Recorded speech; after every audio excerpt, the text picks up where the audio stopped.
আমার মেয়ের জন্মদিনে আমার মনের মতো করে অনেক কিছুই রান্না করেছি। তো এখন দুপুরবেলায় আমার মেয়েকে সুন্দরভাবে সাজিয়ে গুছিয়ে খেতে দেব। সকাল থেকে দুপুর পর্যন্ত শুধু রান্নাই করে গেছি আমার মেয়ের জন্য।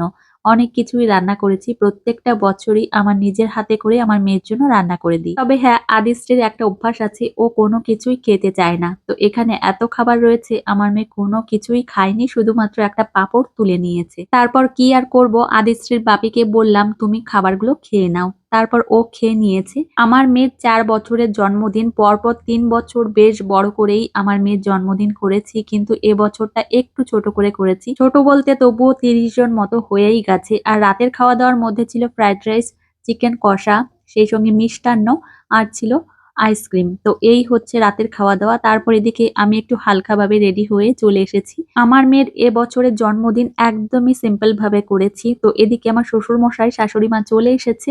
সেই সঙ্গে বাচ্চারাও চলে এসেছে। প্রথমেই আমার শাশুড়িমা, শ্বশুরমশাই আশীর্বাদ করে নেবে, তারপর আমিই করব। পুরী থেকে আসার ২ দিন বাদেই আমার মেয়ের জন্মদিন। তো সেই জন্য মেয়ের জন্য কিছু কেনাকাটাও তেমন ভাবে করতে পারিনি। ওর বাপি একটা জামা নিয়ে এসেছে ওর পছন্দ মতো, সেটাই পরিয়ে দিয়েছি। কি আর করব, আমি আর বাজারে যেতে পারিনি। আর আজকে সকাল থেকেই এতটা পরিমাণে কাজের প্রেশার, সেই জন্য তো হয়ইনি। কেকটা অবশ্য আমি পছন্দ করে ঘরে বসেই অর্ডার করেছিলাম। তো এদিকে দেখো কেক কাটা হয়ে গেছে আমার মেয়ের।